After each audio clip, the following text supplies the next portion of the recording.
What is going on, everybody? Z here, and welcome back to some more scrap mechanics. So, I've had the comments. People want to know how I made this thing. They want to see how it's done. And I'm going to tell you right now, it's very simple. It looks a little, it looks a little complicated, but it's not. So I'm going to hop into a creative world to show you, because I'm flat broke and I don't have enough stuff to make like another one right now in the game. So I'm going to hop over to creative world. It's super easy. I'm going to take everything into consideration, you know, all that stuff. But really the most expensive things that you're going to need is your hydro cannons or hydro cannon, depending on how you set it up, your sensor, and probably a logic gate or two. And that's about it. I mean, some wheels. I guess wheels are kind of expensive, so maybe some wheels and some pipes and things like that, but it's all super basic stuff. There's no like controllers, there's no like timing things and stuff like that. It's very easy, very easy. It's all like mechanically censored. So let's all go ahead. We're gonna hop into a creative world, and I'm gonna show you kind of how I did this and my process. So yeah, if you guys enjoy, make sure you leave a like if you're new here. Don't forget to subscribe as well for some more, and I will see you over there. Alrighty, so we are here. I just found this little place right here because, I mean, why not? Anyways, so what you're gonna need is you're gonna need to figure out where it's gonna be. For me, mine was underneath my base, so I built from the top down and connected everything and made it work. But if you're building, you know, in an area that doesn't have anything, you're gonna have to have some like, you know, basic pillars or whatever going up and things like that. Nothing too crazy here, but basically I'm just gonna make a frame, if you will, going from basically just a big rectangle. I'm just gonna make a big rectangle. All right, so I have a basic rectangle made. It's gonna be wherever you're gonna be having your field, and you can expand this as far as you want or make it as small as you want. You can do what you want to do. You can tweak it any way you need, but essentially, I don't even think is there soil in is there soil in creative mode? I have no idea, actually. There is not soil or dirt in creative mode. Holy moly. All right, well, that's gonna be unfortunate. So let's just go ahead. Let's just say your patches of soil, oh geez Louise, your patches of soil are essentially like a 2x2 thing. That's pretty much what they are. So let's just go ahead and we're just gonna imagine some, like, just imagine these are soil, okay? just stick with me here for a minute. All right, so let's say that's our soil. That's what you have planned out. That's what you want to do. So the first thing you're gonna want to do is you're gonna want to kind of find the center of it. So I'm just gonna go ahead. I'm gonna drag this down. Let's see, is that the center? That looks like the center to me. Fantastic, awesome. So basically, I'm just gonna drag that down, and from there, I need to figure out where I need to place the hydro cannons, so that way they actually center over the tops of these. Now, something you're gonna want to consider is how far out you want to go, because the further out you go, the more pistons you're gonna need and things like that. And then, honestly, I think it's easier to have a really long run, like 2 really long runs, than like a whole bunch going back and forth like this. But depending on how your farm is set up, you might not be able to do that. So basically, you just get your little center like that. Super easy, not bad. Now I need some pistons. All right, so I just realized there's also no water cannons in creative mode either. Holy moly, what the heck is going on here? So we're gonna use a light. We're gonna use a light as the water cannon because it's gonna use the same principle. I just want to kind of give you the rundown of it. Where you place your water can, basically, you just gotta make sure it's centered over this. So what I'm gonna try to do is let's go ahead and let's place some blocks. I don't know, like right here. Actually, you know what? Let's go ahead and let's grab ourselves a piston. So basically, what I'm gonna want is I'm gonna want a couple pistons here to extend out the length of the area that I'm trying to cover. So for me, that's not super far. So in creative or in survival, you're gonna get a maximum of 7 to start off with. Speed doesn't matter. You can have it slow, you can have it fast. It doesn't matter. It's really doesn't make a difference whatsoever. So I mean, the faster it is, I guess the faster you water your crops. I mean, so I guess that's a bonus, but it's not gonna be that big of a deal. So I'm just gonna connect with this button up here just to see what do we got. Is that gonna be far enough? That should be far enough, but you know what? I'm gonna go ahead. I'm gonna put one more on there just to make sure it overshoots it a little bit. I'd rather have it going a little bit too far than not far enough. All right, so let's see there. That's gonna go way far enough. Perfect. Okay. So you can adjust this, you know, as far as you want it to be, but just have it go over it a little bit. That way, when it slides over to the next area, it's not gonna be causing any issues. Now, when you put your hydro cannons on here, this thing is gonna start sagging. It's gonna sag so bad that you're gonna have to have a rail system. Now, another thing is, as you can see right here, I'm right over my crop plots already.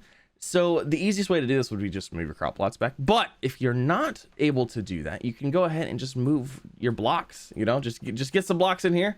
Just do that and just kind of move them around and just move it back. Let's see, we need to go back, what, a few blocks, maybe like that, something like that, maybe. All right, so I shot it back a little bit. Looks like it's gonna work. That looks fine. Nothing too crazy. It's easy enough. So now with the hydro cannon, with the water cannon, if you will, the nozzle of it is offset just a little bit. So in a situation like this would actually work perfect because you put the hydro cannon right here. It would be a little bit too close, but the nozzle is actually kind of offset, so it kind of centers right over the half block mark. So a water cannon here would be great, and you could do a water cannon here as well. And the reason I do two is that way you can just knock out two at the same time, you know, and then you don't have to have like one going down and then coming back and then going down and then coming back, you know, just two and then two and then just call it good. I mean, you could do four. You could set up a system, just one full blast of four and you're good to go. So we're gonna say that these are our hydro cannons, essentially. I know.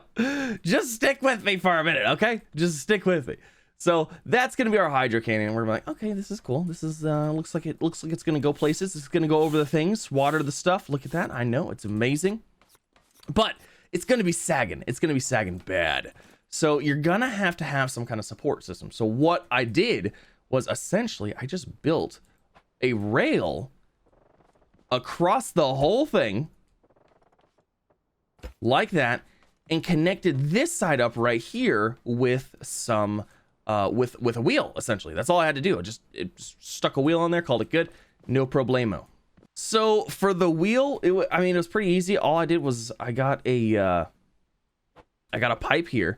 I think I just used one of these or something. I don't know. How you make this part isn't the biggest deal. Basically, you want a wheel on top and you do want a wheel on each side.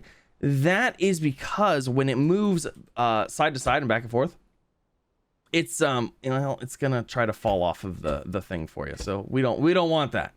So we're gonna use let's see here. We're gonna use that guy right there for our top one. So that would be super easy. All I literally have to do is that and that. Boom. Guess what? That wheel is now on there. It's good to go. So now when this guy extends out, guess what? Once that starts sagging, that wheel is going to hold it up. It's going to be super amazing, super easy. I know it looked like it was complicated, but it's not. Like I built this part first, then this part, and then we'll get to the crossy bits next. So I did that one there. I'll go ahead and throw a wheel on each side as well. All right, so we got 3 wheels on here. Basically, that's all you have to do. You throw bearings on it, we call it good. That's just so that these guys can, you know, keep it in line as this entire thing moves side to side, because if it doesn't, it's going to fall off. But if it happens to fall off while it's doing that, you can just retract the thing and it will usually suck it right back up. So not too crazy, nothing there. But now let's get to like actually getting this thing to work. What you're essentially going to want to do is you're going to want to go through and you're going to want to find the places for these guys. Where do I want these guys the water to be shot? I want the sensor maybe right there. And then it's like, okay, cool. So there's one there. Let's go ahead and do one like right here. Now, if you could center these over your crop plots, that's ideal. But like I said, I don't have the soil, so I don't really have a choice. So ideally, they should be every other one. And that right there, those little nubs right there are actually what's going to sense that's what's going to sense it to shoot the water over the top of your crops. It's very simple. Trust me. I figured it out. You can too. So let's go ahead. Let's throw a sensor on here. Now, this is a little bit different than mine. I think I have the wheels on the front one. I think I have the sensor right above the hydro cannon, but I don't think it's going to really matter for you guys. Yeah, it might. All right, so I moved the wheels up one just to make sure. Let's see. This thing should still run. Fantastic. Come on back here. I was like, you know what? I need to do it the way that you guys can do it. So if you're building it step by step, then you'll be good. Okay, so we got a button there. Now, let's get our connect tool. And I'm just going to want to connect these to the hydro cannons, because the hydro cannons, that's what you're going to have there. And then all I need to do is actually, I need to set this up to a range of 1. And it's going to be a button. It's going to be off. You're not going to have color mode by default. It's not going to be there.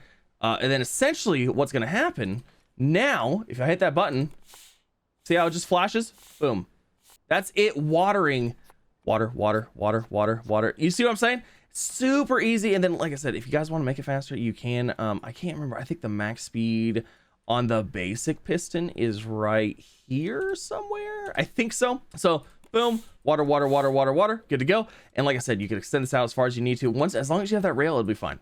So now we have that. Woo, buddy, you're already off to the races. Maybe that's as far as you want to go, but we want to go side to side too, and we want to get the whole thing automated. So now I have this frame still, and I'm actually going to use the frame that I have right here already built to make the whole like side to side bit. So you can scale this as needed. You can scale it, you can make it smaller, you can make it bigger, you can do what you need to do.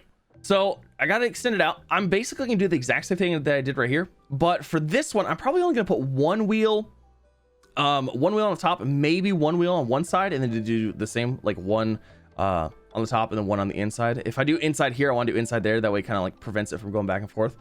So let me just throw those wheels on real quick. Again, it's super big. It's just, you know, just the standard little building with pipes and stuff. Super exciting stuff here, people. So as you can see, I have a wheel on that side, a wheel on top. Fantastic. That is going to allow eventually this whole contraption right here to move back and forth.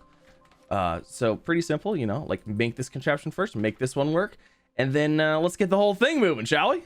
All right, now we got that guy secured. Look at that. I know, it's looking fancy, right? So now comes the moment of truth. This is the moment of truth. This is where you can go ahead and, well, detach the things from the stuff. Actually, you know what? Before we detach anything, let's do the rest of it first. Before we do anything else, I don't want to detach it. I'm scared. All right. So now I'm gonna want this guy to move back and forth. So it's gonna be dependent on, you know, how far you need to move. I know for this we would really only need one piston, but I'm just gonna throw two in there just to make it extra special, you know. So we'll throw that there like that, and then we're basically gonna go down here, do the exact same thing. All right, so there's those. Looks good, feels good. All right, so let's go ahead. Let's detach it. It is now hovering in midair. It is now floating. If we hit buttons, things should do stuff. So let's go ahead. Let's grab a let's just grab another switch real quick just to test it. Things like that. Let's see, where are my switches? All right, so we'll get that switch there, and let's go ahead and let's connect it to these guys so we can get an idea of how far we need them to travel. All right, let's hit that button. Oh, geez, Louise. Those weren't connected. All right, so when I disconnected that, it became unattached, and it became unattached from here as well. So I used my weld tool. Here, let me just show you. So what happened right there? Let's do it again, okay? Just in case that does happen to you guys, so you can fix it. This is a hanging creation. I can go ahead, I can grab it. I'm just gonna put it right there. It's welded. Now, that one over there, if you see it, it's not connected. So this is what I had to do on my survival world as well. Is basically what I did is I just made like a coupler. So I made a block going that way attached to this, and then off of this one, I attached a block like that, and then we need to get up there. A block like that. So this piece right here is attached to this, and this one's attached to that. So now it can't go anywhere. It doesn't have anywhere to move. So it tries. It tries to move, but it can't. Also, these don't need to be max speed. All right, so let's see how far over do we need to go to get to the next guy. Let's say we need to go. Actually, we can just count it out. It'd be super easy. Let's go from center to center. All right, so I need these to extend a total of 8. So there's a couple ways to do this. You're gonna have to have 2 pistons if you want to extend it 8 distance, because the default limit is 7. So let's just do 4 and 4 on all of them. All right, so let's check that. Shwink. And look at that. Perfectly overlined. Looks good. All right, so that is set up, right? I know, looking extra fancy. All right, now comes all the automation stuff, and this is probably actually one of the easiest parts. It is really not that bad. It is not that bad. So, a couple things you're gonna need is you are going to need, let's see, did I grab any? I didn't grab any. All you're gonna need is, well, 2 logic gates, depending on how far and like what all you want to do. These are going to be dependent. Basically, all we're using these for is it allows us to have 2 different switches run to the same thing. And so the example of that is if I wanted to hook up, let's say, hold on, let me just pull this guy off. Let me pull this guy off. If I wanted to hook up 2 separate switches to the same item, I can't do that. So I can't have this switch go to that one and this switch go to that one. It's gonna be one or the other. It won't, it won't let me do it. So we have to have the logic gate for that. But we're not having switches. We're gonna have one switch, the initial switch for this guy, but everything else is gonna be on sensors. So what we want it to do is I want to hit this button. I want it to go out water, and when it gets to here, I want it to come this way. I want it to come over, and then I want it to head back. All right, so first step, we need to move it over, right? We got to actuate our pistons. So how do I know that when that got here? Well, a couple ways you can do it. The way I actually did it on my survival series is I went through and I just built up a little area from, well, see, I had a ceiling above mine. So I had a ceiling. It was super easy, super amazing. But if you don't have a ceiling, like here, I don't have a ceiling. So what I'm actually gonna change it up a little bit. Like I said, this is not like someone's design kind of thing. This is just kind of like what I figured out in playing the game. Ooh, let's do that. Okay, perfect. So what I'm gonna do is I'm just gonna get a block and I'm gonna place it right here, right here, right there. I'm gonna put a sensor like that. And I just want it to detect. Yeah, we'll just do that. We'll just set it up so it detects one block. We want it to act as a switch, not a button. We want it to switch it on and off. We want it to be like, okay, it toggles it, it's on. It's not a button, because if it got here, it would be like, you know what I mean? It would freak out. So we need that guy to sense when this is here. Once it hits here, we need it to send over. So what are we gonna do? We're gonna wire this guy up to the first of our logic gates, like that. And then these are gonna go all out here. As you can see, it's doing the things. Well, it's trying to. All right, what is going on here? Can you guys like not be doing this? Why you guys gotta be weird? So now it sensed that. So now it wants to move it out this way. Well, that's cool, but we need it to shoot back now. So how do we do that? Well, since we are now moved over here, we can use the frame that we're using and basically throw another sensor on it. So that way when it gets to here, we'll have it detect, we're gonna do a switch and we're gonna have it detect one block. Actually, it might need to be 2, but I want that one to actually be connected to this switch as well. So I have to disconnect this one. It's gonna pull it back. That's fine, no worries. And I actually have to wire up a switch through that logic gate because we can only have one switch controlling one set of things. So this guy's gonna go to here, and then this one's gonna go to all of these, just like that, because one switch into here. And then we want this guy to run into the same gate, like that. So when we hit the button, it should extend out. It's going to rotate over. Well, it's the wrong direction now. But anyways, it should, let's see. Shoots out, comes over, and this one might need to be 2. I think it needs to be 2. Let's just throw a block right here and see what happens. Yep, sent it over. All right, cool. So let's check it again. Let's check it all out. Oh, that's right. I messed that up. Okay, so we need to make this one. All right, perfect. We got it reset. So the setting I use for this, I don't understand the logic gate thing, but the setting that seemed to work was this XOR setting, which means like either, I'm guessing it means either or can do the, like, toggle it. So let's go ahead and test it.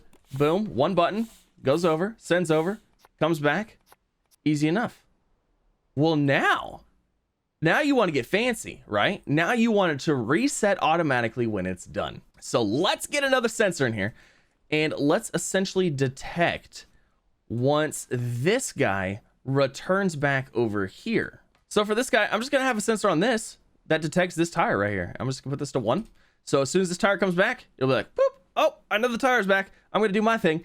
And essentially we're just gonna wire that guy into that gate, not that gate. That was not the gate to be wiring into. We're gonna wire this one into that gate. And ta-da! That is literally, that's it. I know it seems complicated, but now, boom.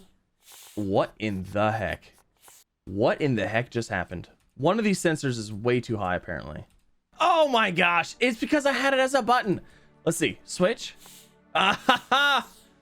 Okay, so remember how I said it was important to have a set of switches? I was like, what is, I was like, I don't understand. This is working. It was working on mine. It's because I had that one set to button mode and not switch mode. So if that happens to you, it's probably because it's a button, because while this tire was moving, it was detecting it multiple times. Oh my gosh. All right, so quick recap. Start with this guy. Basically your basic extension out.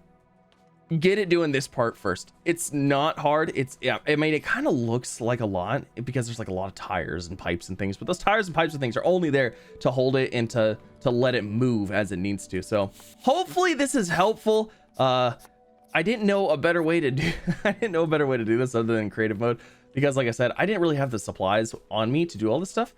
Now on my current save, I don't have these inside wheels. So if you're trying to cheap out a little bit, I don't have those inside wheels. It hasn't been a problem, but if for any reason, some of your pistons, like if you actually accidentally actuate one side and the other, these could just whoop, slip right off and this whole thing could come crashing down. And then you have to like grab the weld tool and all that stuff. But that for the most part is how it's done. And then obviously all you have to do, as far as a water container, I don't even think there's a water container. Is there a water container on here?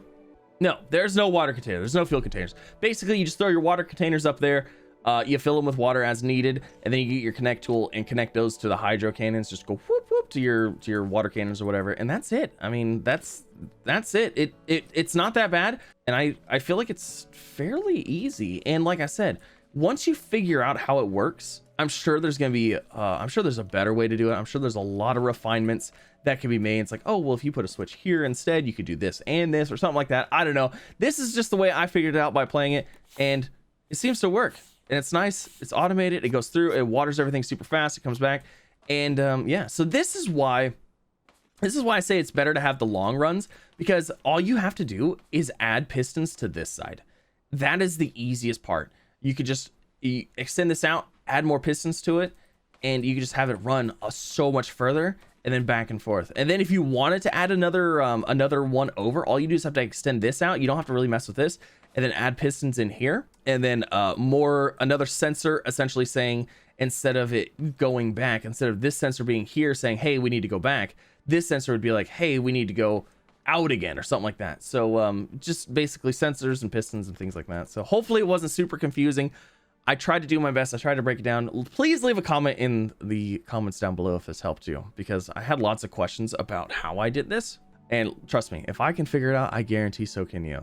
I guarantee it. But thank you guys once again for coming out. Hopefully you had a wonderful day, and I will see you in the next one. Also, if you liked the video, don't forget to leave a like. If you're new here, don't forget to subscribe as well. And we stream over on twitch.tv/ZWinGaming for extra good times. But yeah.